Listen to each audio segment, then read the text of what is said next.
and welcome to Good Game, the show for gamers by gamers. I'm Barjo. And I'm Hex.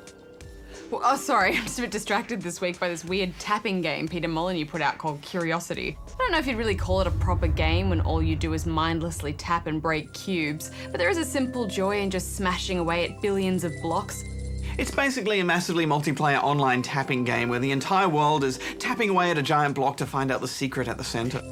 Yes, and all Molyneux is saying about that secret is that it's going to be life-changing. I don't know. Anytime Peter Molyneux says something's going to be life-changing or amazing, I love the guy, but I just don't believe him.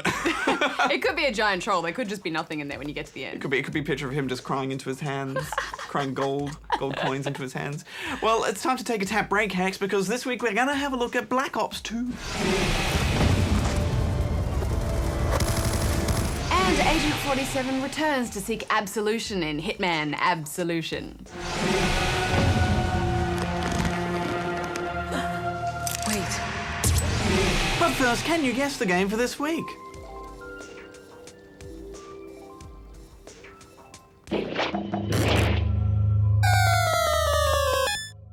News time, Hex. Oh, multiplier. Stop tapping, get to the news. Go read the news. The people need the news. I'm taking it with me.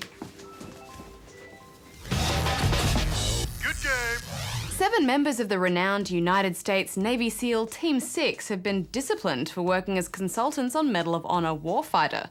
The soldiers worked for 2 days in the game, allegedly supplying classified information, as well as breaking an unwritten code whereby Navy SEALs stay out of the spotlight. All 7 have received letters of reprimand, effectively denying any chance of promotion, as well as having half their pay docked for 2 months. Looks like you boys are gonna need to put on your Sunday best. I'm pulling you out of the sandbox. Hope you two clean up good. Earlier this year, 2 human developer Silicon Knights lost a legal battle with Epic Games over claims that the Unreal Engine wasn't fully supported due to Epic focusing its resources on Gears of War. On top of having to pay Epic almost $4.5 million in damages, it has been revealed that Silicon Knights must also recall and destroy all unsold software they built with the Unreal Engine, including 2 Human and X-Men Destiny. Silicon Knights has until the 10th of December to comply. Destroy it. It's a crime and an obscenity. Publisher THQ is possibly facing bankruptcy after their share prices crashed by 46%. THQ informed investors that all of its planned releases for the 4th quarter, such as Metro Last Light, Company of Heroes 2 and South Park The Stick of Truth, were being delayed. They also reported a $21 million loss for the period. As a result, THQ has brought in a mergers and acquisition consultant in a move that could indicate they're looking for a possible buyer. Manufacturing woes have hit 2 big game releases. Some consumers who purchased Black Ops 2 in the United Kingdom reported to find that their Disc 2 was not Activision's shooter, but in fact a disc for Mass Effect 2. In a similar stuff-up, copies of LEGO Lord of the Rings were turning up at retailers with a demo disc in place of the full game.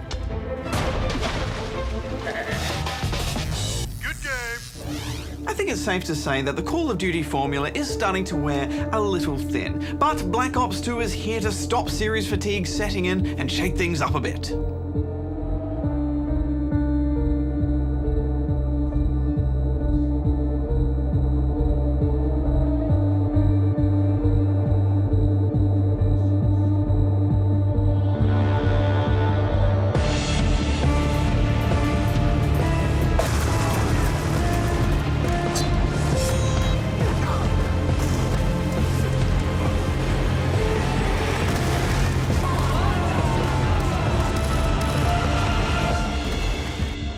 You said you'd never go back to the army. You promised me. It's Uncle Word's son. He'd do it for me. Let's start off by looking at the campaign, which is quite good. Straight away, you're thrown into a huge battle. Fight my brother! It's arm-pumping, action-packed stuff from the get-go. But your first enemy comes in the form of hordes of machete-wielding African rebels. That first wave of machete-wielding soldiers don't pose much of a threat, and once you and your army have dispatched them and their heavily armored friends, you then proceed to mow them down as they flee the battlefield. In fact, as you get in a helicopter to fly away from the battle and everyone's cheering, there's one guy who is shot on the ground right in front of you by another soldier, and Hex, I was not expecting the game to start this way. Yeah, it is interesting because the landscape of shooters is changing somewhat. I mean, the fact is everyone loves playing military shooters, but we're also realizing that we don't want to glorify aimless killing. So a lot of games are trying to make you feel that conflict and even make you feel bad about what you're doing. But I don't think it's been handled very well here. In fact, it feels very much like they've just tacked it onto the start of the game for a bit of shock value. Yeah, and there's no time to digest what happened. You're whisked away so quickly into the next section. So it makes me think that maybe it wasn't on purpose. Maybe it's just a terrible level and that just was an unintentional consequence. Yeah, I think they've definitely squeezed a lot out of this engine over the years. It's all silky smooth now with lots going on screen.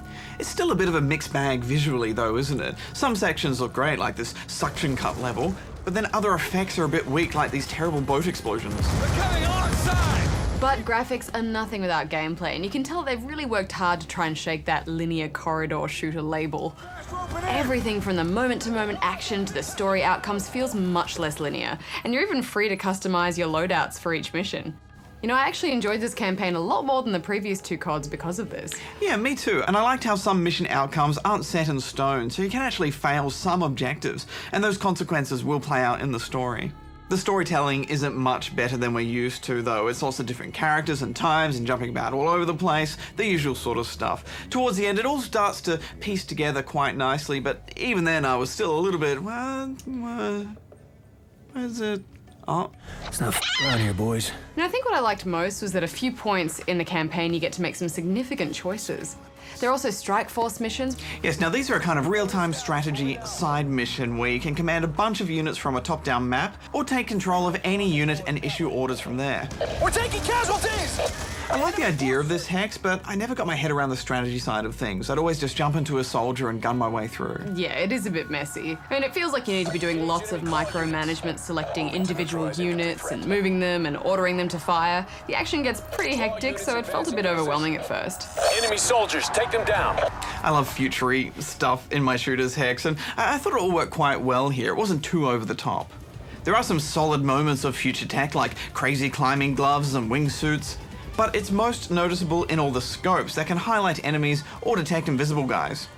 Yes, but more than a few of you don't give a crap about the campaign because COD is all about the multiplayer. Okay.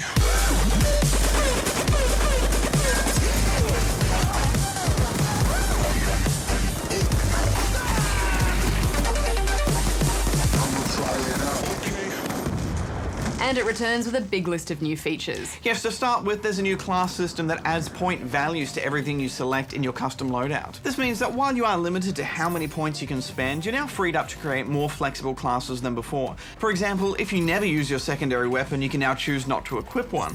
This in turn frees up more points in your loadout that can be spent on other things like attachments for your primary weapon or extra perks. As you progress through your usual unlocks, you'll start to discover some real complexity in terms of how you go about setting up your class. You are clear to engage.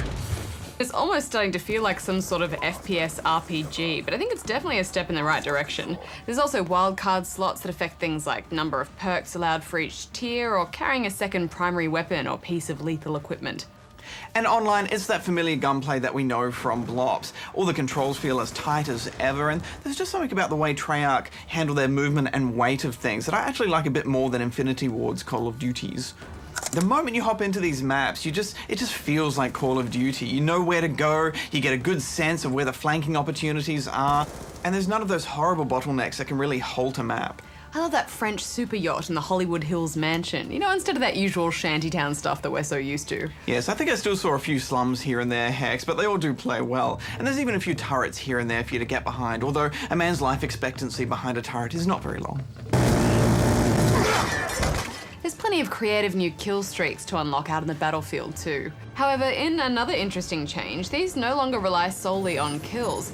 Instead, these score streaks tally together points earned from everything, including spots, assists, and even reaching objectives.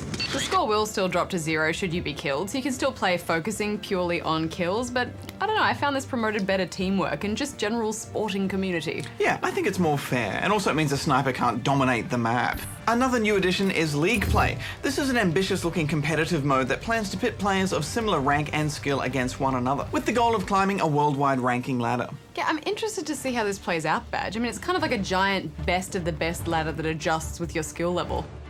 The devs have definitely designed all of this with esports in mind. In fact, they've even added a replay mode for the theatre specifically called Codcast that allows whole teams to watch and record replays together with full overhead maps and picture-in-picture. You can even live stream. Yeah, I think this is shaping up to be the most competitive COD yet. But let's not get too wrapped up in the competitive scene because we know the real enemy here are the zombies. Okay, now you're just making me hungry. There have been a few changes to zombies, but the biggest addition is the new transit mode. It's mostly just maps from the old survival mode, but the twist is there's a door you can unlock, and outside that, a bus driven by a crazy robot straight out of the original Total Recall. Then it's all aboard and it's a short bus ride off to the next level. And once we got to the next stop, I figured we were just holding off some more zombies there until we wanted to move on. But the next thing we know, the bus toots its horn and drives off without us. Running off after it into the fog was a bad idea. Those face-grabbing zombies are stressful. There's also an 8-player grief mode, which has 2 teams of 4 trying to out-survive each other from an onslaught of zombies. We will work together against the zombies, yeah? Co-op time! So much fun! Wunderbar! The PC version looks fine, but I am very disappointed that there's no server browser though. There are dedicated servers and it matchmakes and connects to them automatically, and you can join with friends, but I just always want that server browser. It just makes everything so much easier. We can't deny that this is an excellent package. They're not doing anything groundbreaking, but they have improved almost every aspect of this game. I'm giving it 8.5 out of 10 rubber chickens. Yeah, I like that they are at least trying to shake up the formula a bit. It has its issues, but I'm giving it 8.5 as well, Hex. Now, Tiny Power.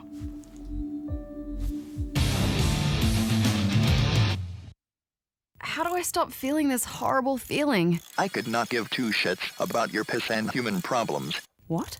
You are the one who wants to make a game about emotion, and yet here you are trying to avoid feeling them. Just the bad ones. Life is not about avoiding emotions, good or bad. Both are transient, they will not last, so why get hung up? Thanks. Look, Troy, I'm sorry we're not making your game, but grow a pair, okay? You don't always get what you want.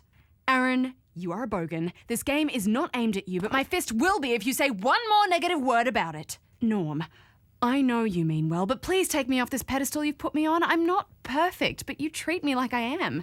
And this isn't healthy. It's a story no parent should miss. And you stop being inflammatory! Rack 'em and stack 'em, ladies. We're finishing this game right here, right now, and it's going to rock! Yeah! And who do I have to have sex with to get a goddamn rum and coke? Yeah!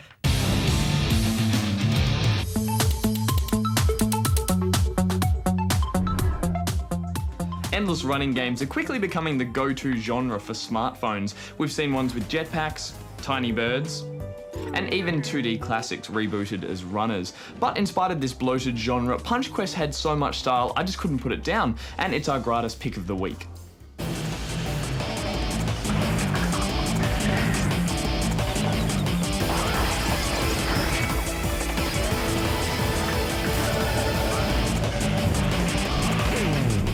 Technically, it's more of an endless puncher than an endless runner. Uppercuts fling you into the air so you can hit flying enemies, but they also slow you down. So you'll need to mix in plenty of dashing punches to keep your speed up and keep those long combo multipliers going. There are a lot of platforming staples at play here too, such as branching paths, fireballs, and spike pits. And while there isn't a jump button, you can dash at the end of uppercuts to cover trickier gaps. The first time you encounter one of the game's bosses, it can feel a bit like running into a brick wall. But any switched-on gamer will soon suss out their patterns. Take this ogre for example. Dashing punches are useless against him, so the only way forward is smacking him in the eye. It's obvious once you've worked it out, but it's these trickier bits that really fill out the levels. One of the highlights here are the game's power-ups. Extra ammo? Who needs it? Star power? Boring. How about riding a freaking dinosaur that fires lasers? Not your bag? Try an aggressive garden gnome that fights killer bees. It's every gamer's fantasy, isn't it? There's also a plethora of unlockables and microtransactions. It's a common theme with free games. The most blatant offenders have you playing for weeks to unlock serious upgrades, but thankfully this game dishes out loads of coins, so you've got enough to unlock something new after almost every go. I don't often find myself coming back to games that I know I can't complete entirely, but here there was almost a guilty joy in hitting the reset button after I died again and again. and again.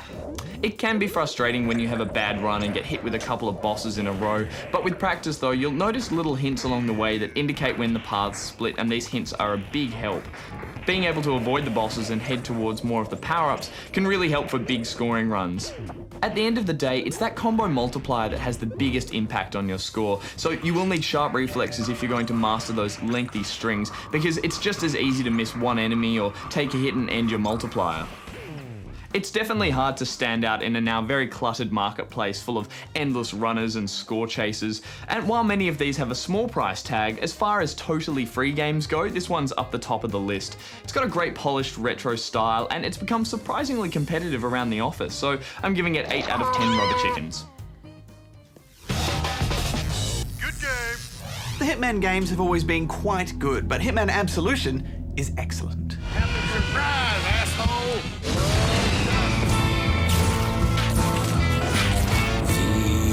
On your mind, it pays you back in kind. What? I am the judge, you've crossed the line.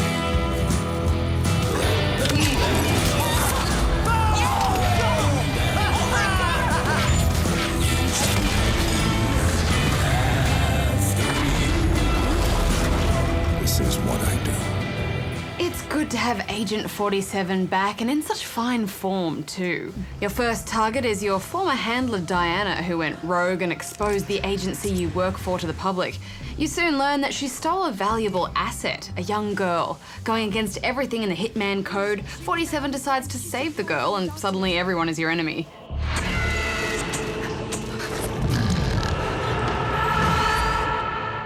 There's a real conflict within Agent 47 right from the start of this game that I find really interesting, because he holds his former handler in such high regard, but also when it comes to contracts, it's all business. Why did you do this? They've done a masterful job with this story. It's not too convoluted like in the Splinter Cell games. It's exciting at every turn and full of dark, complicated characters. And for the first time in I don't know how long, I couldn't wait to get to the next cutscene. There's some great performances here. The prisoner had a unfortunate accident in his cell this morning, and he's on his way to the infirmary. I see. You think he'll pull through? Not looking good. Yeah, there's such style and pacing to them, isn't there? And the writing's just infused with this really dark sense of humor. Each character has been really well fleshed out, from the main players to the villains to the smallest of goons and civilians. We got a hostile in the area. Just took out a number of people, requesting permission to keep his head as a personal trophy. Much appreciated. And, you know, each character has a story to tell. I will take the secret ingredient with me to the grave. Is it salt? No. No! What do you take me for? Salt? Please! I am one of the finest chefs in this culinary wasteland, you culination! Well, at least until you take them out. Search the cupboards for terrorists or whatever it is you do. Just don't bother me. I need my concentration. You are now engaged in close combat. Finish your opponent. I spent ages just listening to these conversations playing out around me, and partly because they give you clues and they might lead you to a specific event in the level. It's huge rural hogs, you know? But mostly because they give you backstory about the location or maybe the target. He's past his prime. I got a feeling our boy Sanchez is gonna eat him for breakfast. This writing is such an achievement. It's so hard to get comedy right in games, I think, and they just nailed it. We have a continental breakfast from 7 to 9 in the Tiki Lounge. A happy hour is from 5 to 8 in the Tiki Lounge. Mai Tais are 2-for-1, pina coladas or... Anything less festive. Can I bring a bottle to your room, Mr. Franklin? Something brown. Yes, sir.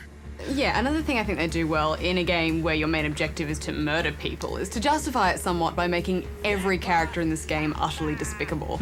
No survivors, no bodies, no trace. The most intense of these is a nunnery where you see innocents murdered brutally, and on occasion you're able to save some. Seeing all that blood and hearing those gunshots and screams as you make your way through is just really intense, isn't it? Also, I think they have done it in a mature way. Yeah, it's a powerful moment in the game, and I think people will still find that quite confronting, but I agree, I think they pulled that off.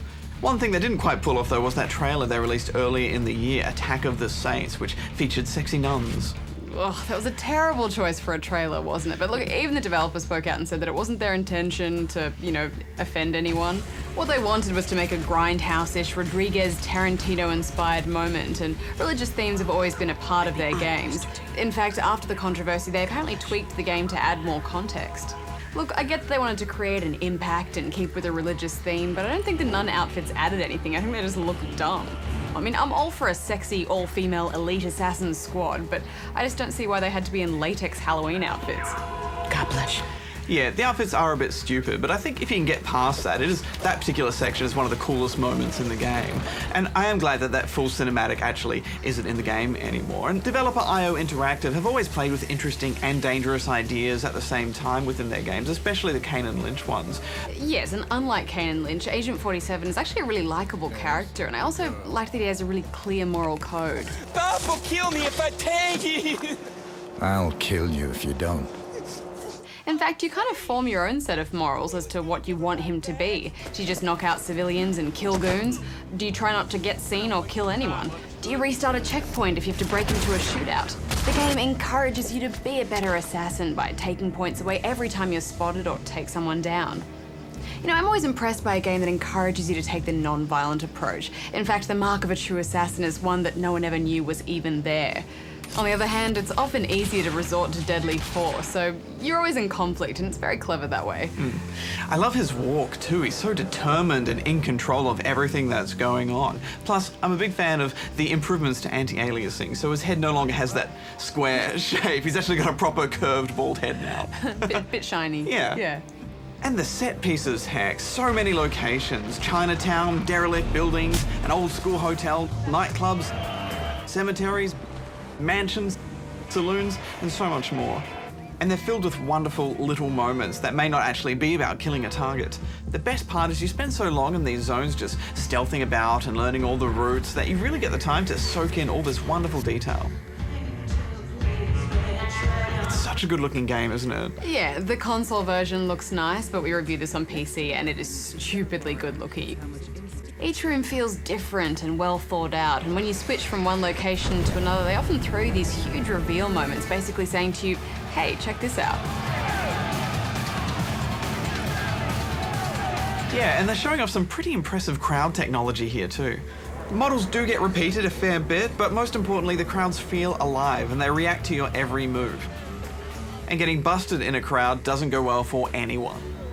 Yeah, it really does feel like a living, breathing world that you're just sneaking around in, doesn't it? Yeah. But let's talk about the mechanics. Agent 47 certainly is a master of disguise.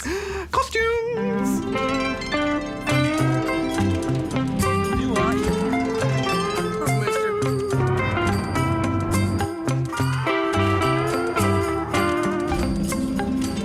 You can wear the clothes of any male that fits your build.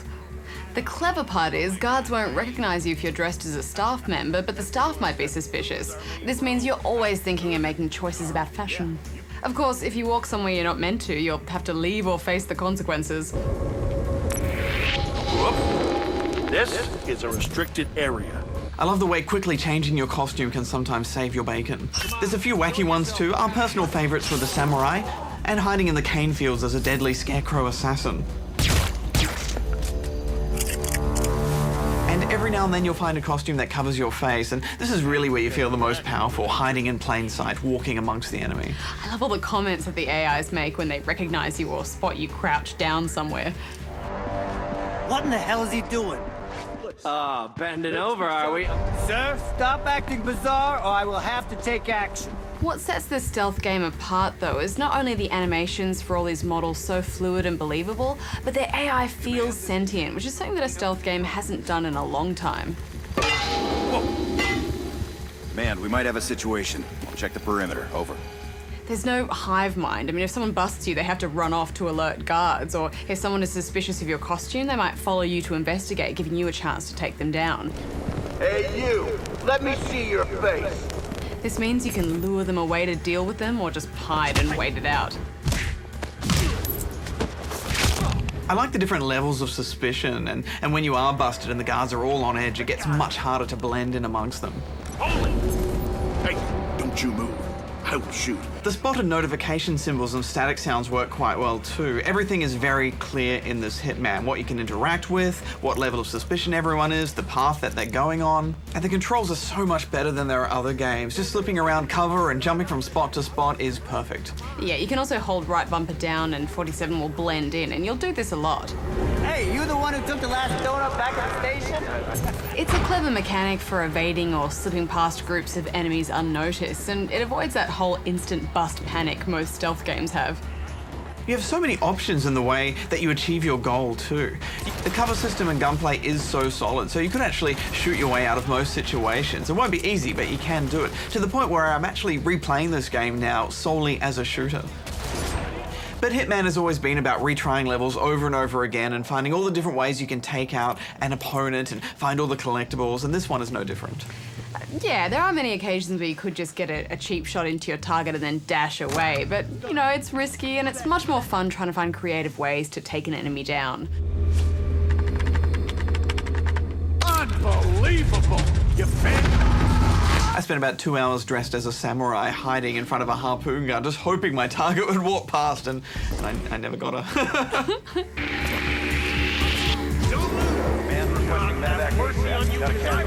Difficulty settings are interesting too. On the harder ones, there'll be more goons. Objectives will also be moved and they'll be harder to reach. You can't blend in as much and you just have to be generally better at everything. Yeah, I found myself switching up to the harder difficulties more often than not, Hex, just because it really felt like little structured puzzles that way, and you just had to know every single square inch of the maps. Plus, that extends the length of the game, and it never got frustrating. I especially love all the different ways you can distract guards, radios to get their attention. I'm told by our producer, Tim. Nothing here. You can even set off an explosion, and everyone will go check that out. But sometimes even an enemy finding a body might be just what you need to distract them enough to get through a doorway. I mean, there's not really much to complain about here. It is, I guess, a bit frustrating that when you restart from a checkpoint, goons you've killed from the previous section will respawn, but it's a small gripe. Yeah, that did bug me a little bit. I also felt like his motivations right at the start of the game weren't quite clear enough, and I think that's done on purpose to reveal later, but I still think the start was a little weak because of that. It's really blurry.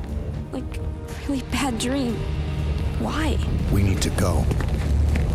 But there is so much that this game does that I've wanted stealth games to do for a long time. What do you mean? Jesus, see that? They're getting ready for a lockdown. In addition to the campaign, there's also a contracts mode with specific kill challenges set by other players to get the best score. We couldn't test this out fully before the game went live, but it seems to be the best way to earn points to unlock some of the very expensive upgrades to 47's gear. You know, I am so glad that IO Interactive have kicked goals with this game, Barjo. I'm giving it 9 out of 10. Yeah, there's a lot of love and attention to detail gone into this game, and I think it is my favorite stealth game of all time, so I'm giving it 9.5 out of 10 rubber chickens. You're kidding. Wait, are you sure? It's not prostate cancer. I could kiss you. I mean, that's great news. Oh, man, you made my day. Yeah, thanks, Doc. Yeah. Oh, man, I thought I was a goner.